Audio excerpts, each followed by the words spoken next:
Merci beaucoup de m'avoir donné la parole. Je remercie les collègues de l'AMCAR de nous avoir réunis aujourd'hui. Je remercie aussi les orateurs qui se sont joints à nous.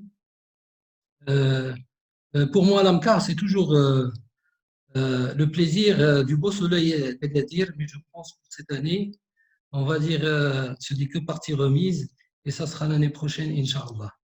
Donc, mon ami Saïd Charabi m'a demandé de traiter un peu la prise en charge thérapeutique des artériopathies oblitérante des membres inférieurs. Je vais essayer de le faire en 20 minutes. C'est pas facile de traiter ça en 20 minutes, mais on va essayer de le faire, de parler de choses pratiques et de parler aussi des, des réalités un peu sur le terrain. Donc, l'athérosclérose, comme tout le monde le sait, c'est l'étiologie est dominée par l'athérosclérose.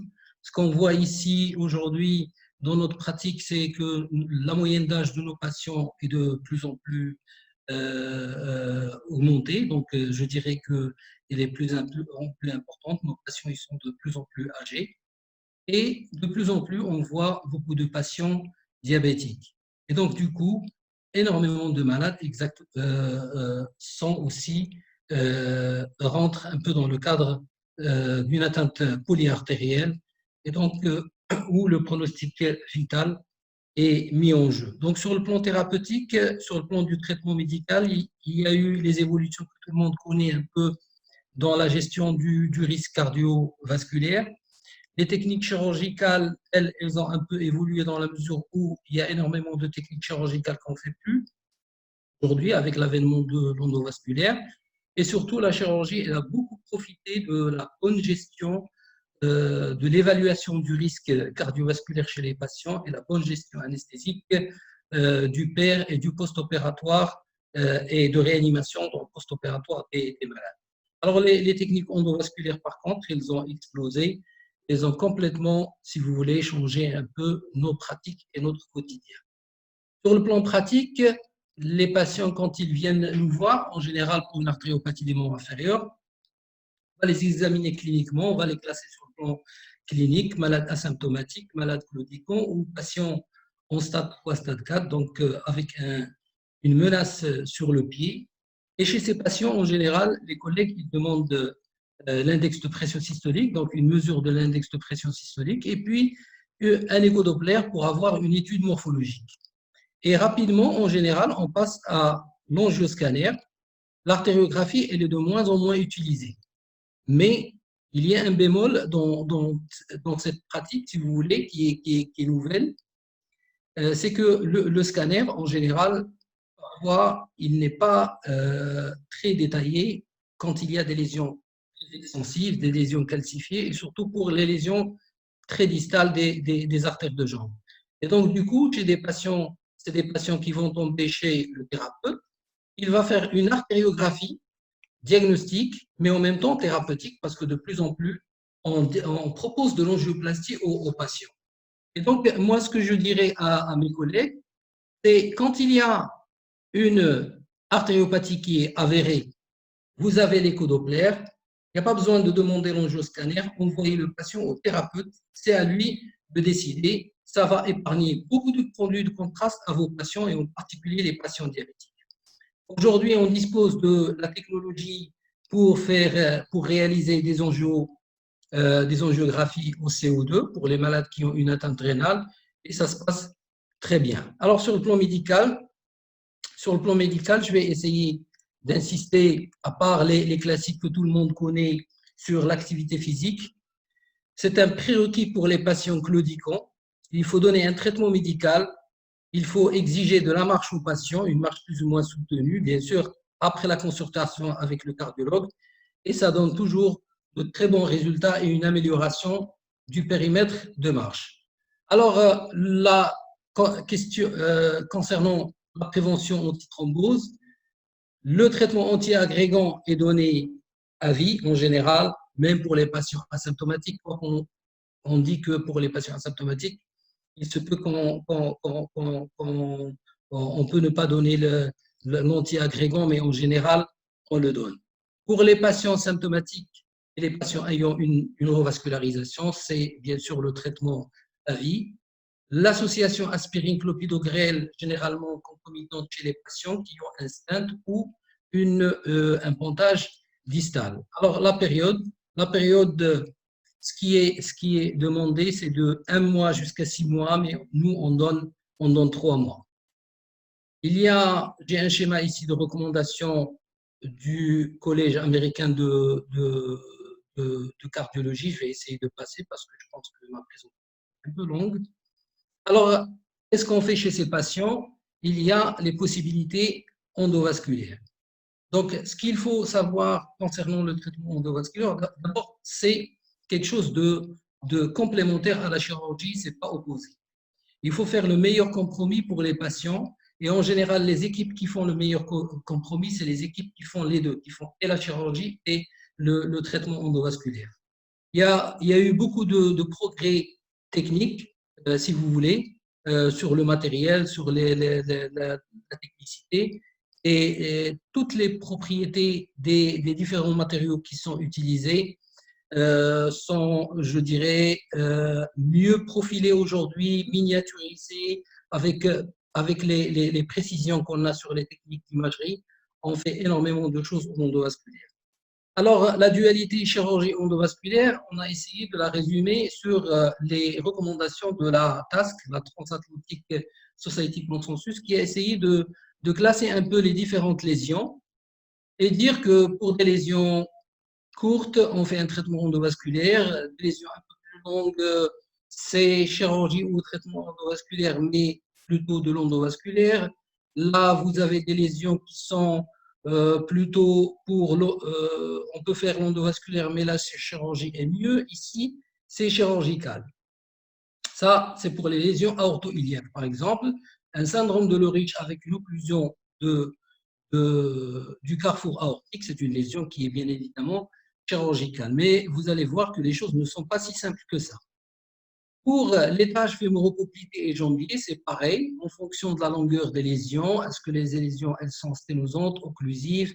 Est-ce qu'elles sont multiples? Est-ce qu'elles existent au niveau d'un carrefour, par exemple, au niveau du trépied poplité? Donc, en fait, on a essayé de catégoriser les lésions pour dire que ces lésions, elles sont endovasculaires, ces lésions, elles sont chirurgicales, mais dans la pratique, si vous voulez, cela est en fonction aussi de l'expertise de l'équipe qui va traiter les patients et aussi de la nature de l'équipe. Est-ce que c'est une équipe pluridisciplinaire avec des chirurgiens et des angioplasticiens ou des chirurgiens qui sont voués à l'angioplastie ou non? Mais la tendance est qu'aujourd'hui, beaucoup de lésions, par exemple le TASC-C qui se faisait, ça fait longtemps en chirurgie, aujourd'hui, pour une équipe rodée, elles se font en endovasculaire. Alors, on ponctionne les artères.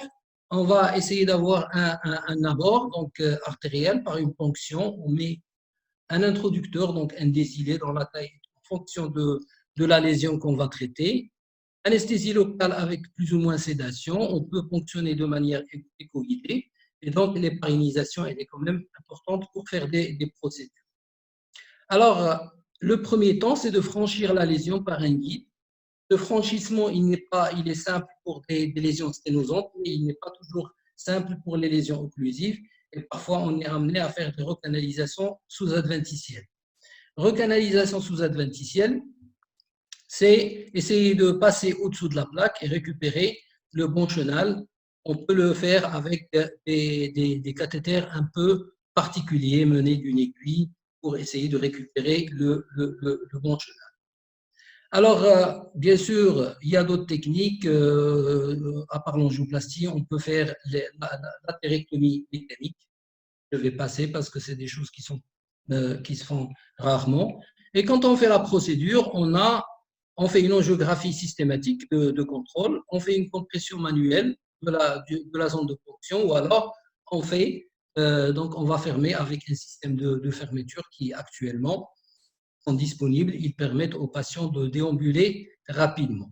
Voilà un peu le type de lésion qu'on peut dilater, une lésion du carrefour aortique qui jadis se traitait par un pontage aortobifémoral. Aujourd'hui, on peut la traiter par un kissing balloon ou un kissing stent.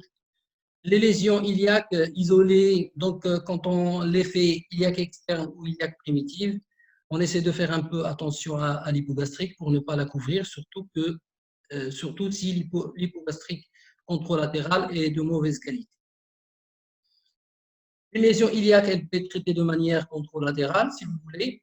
Donc, on va passer de l'autre côté.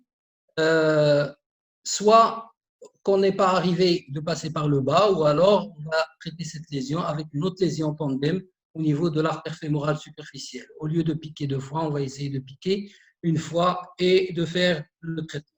Voilà un peu un cas de lésion du carrefour aortique qui a été traité par un kissing stent avec un bon résultat. Ici, vous avez un patient qui avait un kissing stent ancien et qui a fait une sténose, si vous voulez, sur un stent, et on peut toujours redilater et restenter. Occlusion iliaque traitée par une recanalisation et donc la pose d'un stent, et ici vous avez une sténose simple de l'iliaque primitive qui a été traitée. C'est un patient qui est venu, il est un patient jeune de 50 ans qui est venu avec une lésion préocclusive de l'aorte sous-rénale. Donc, on a passé le guide. Vous voyez, quand on en pacifie, il n'y a rien qui monte vers le haut. On a placé un stent de 10 mm tout simplement. On a essayé de le surdimensionner parce que c'est un patient qui avait une petite aorte et il n'a pas claudiqué depuis 5 ans, depuis la procédure.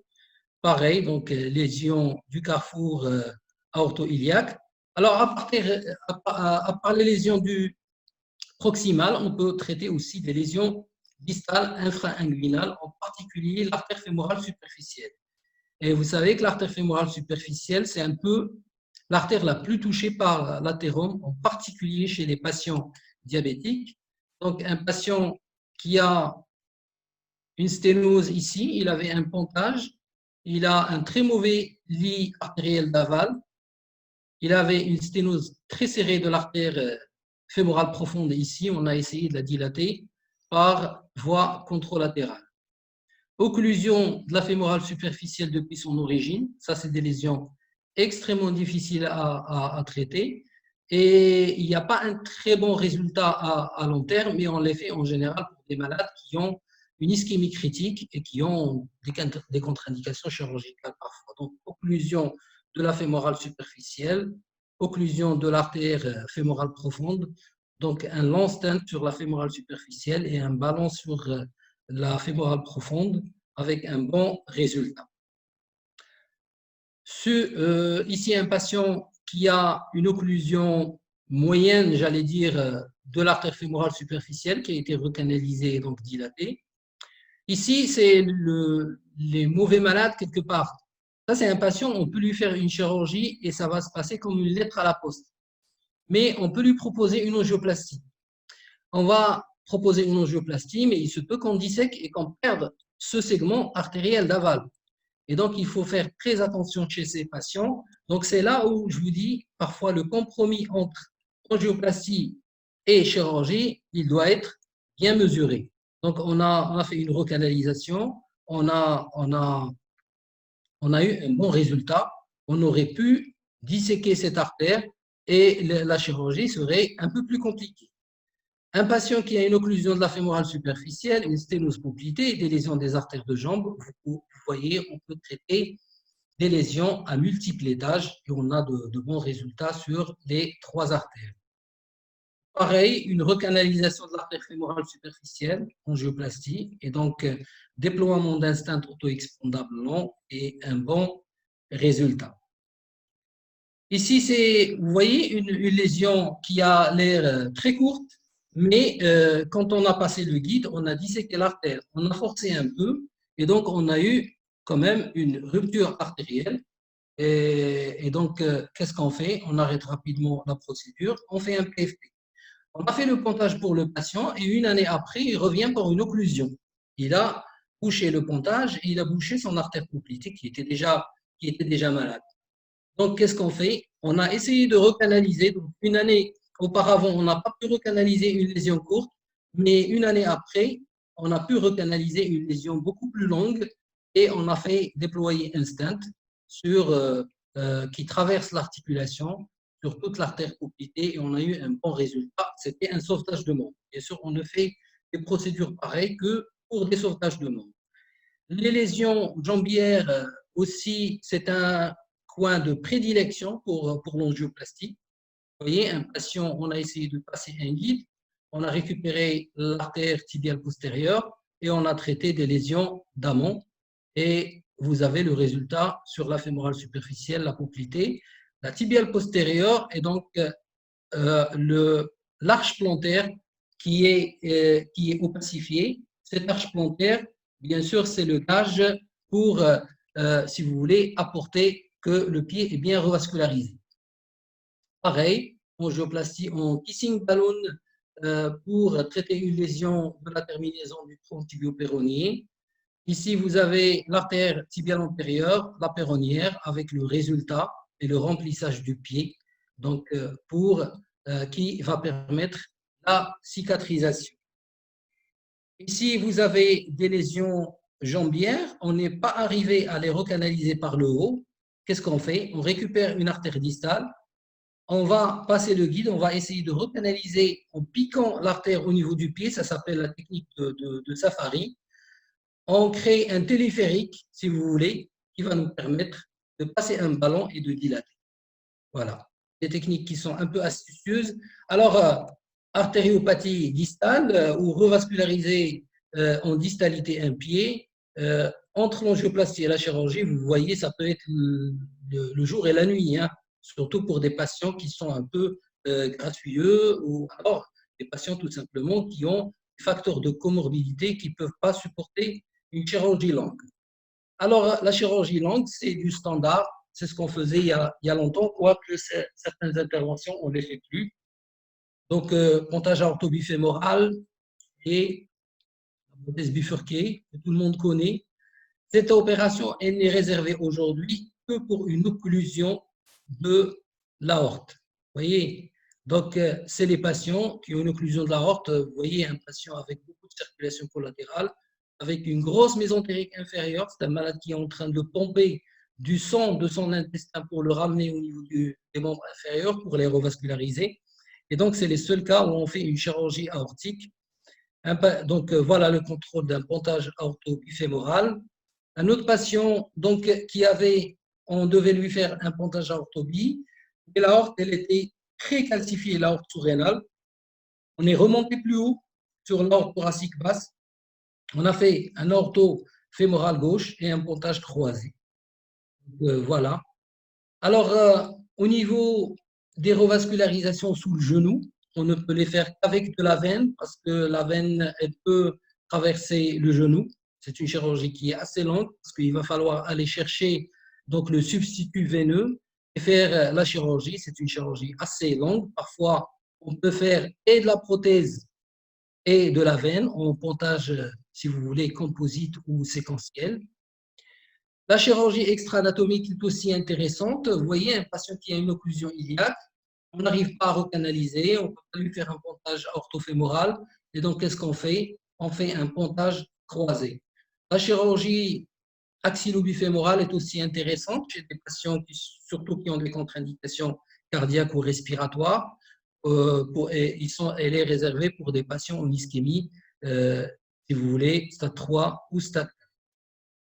Voilà une patiente chez qui elle avait une occlusion de l'aorte, sepsis de prothèse, on a démonté la prothèse, elle était en ischémie, on a fait un pontage axillopoplité gauche pour sauver le membre inférieur gauche.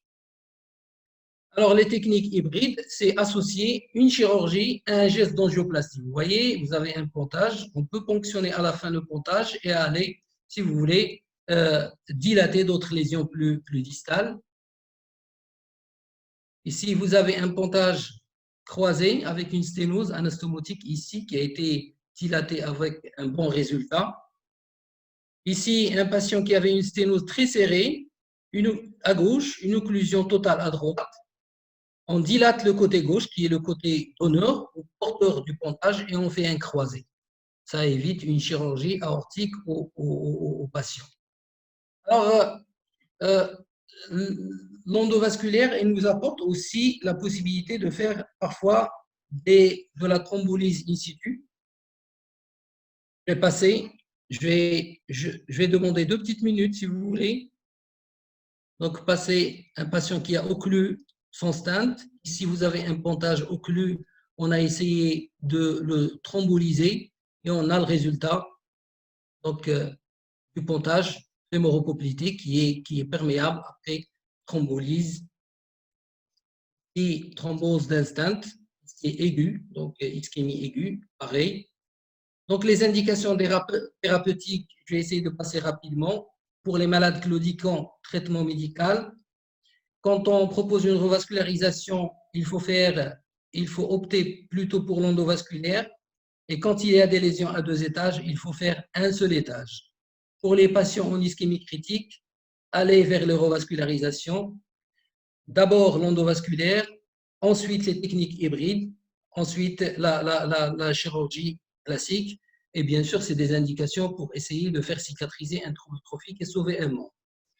J'ai 3 petites diapos de plus, c'est pour vous rapporter un peu notre expérience dans cet hôpital qui était si beau, qui est moins beau aujourd'hui visiblement à l'extérieur, mais à l'intérieur de cet hôpital, il y a des hommes et des femmes qui travaillent tous les jours, qui se battent pour donner le meilleur d'eux-mêmes pour les patients. Je les salue, je salue tous les professionnels de santé en ces circonstances particulières. Donc, on a essayé de voir notre activité sur ces années. On a commencé l'angioplastie ici. L'activité endovasculaire, nous, on l'a commencé avec retard, en 2006. Et qu'est-ce qu'on voit? On voit une augmentation de l'activité et une inflexion de l'activité de chirurgie de revascularisation et d'amputation majeure. Vous voyez? Donc, c'est une inversion de l'activité. Aujourd'hui, on est là, on est à 52% d'activité endovasculaire et 48% d'activité donc de revascularisation chirurgicale. Pareil pour des patients très particuliers qui sont les diabétiques qui ont un trouble trophique, qui ne cicatrisent pas, donc qui ont une artériopathie et qui risquent de perdre un membre. On a le nombre d'angioplasties qui augmente et le nombre d'amputations majeures qui diminue dans le service. C'est quand même quelque chose qui était important à souligner. Ça me rappelle cette étude américaine de 2006 qui a montré que ici l'explosion de l'activité endovasculaire a fait que le nombre d'amputations majeures a diminué et le nombre de pontages chirurgicaux aussi a diminué. Si on se rapporte sur ce schéma, je pense qu'on va dans le bon sens. Je finis en disant qu'aujourd'hui, on dispose d'une panoplie thérapeutique très étendue. Il y a quand même des solutions à pratiquement la plupart des situations chez les patients, surtout en termes de sauvetage de membres. Beaucoup de progrès qui ont été faits donc, dans la prise en charge globale de cette pathologie, en particulier chez nous, donc à travers notre réalité.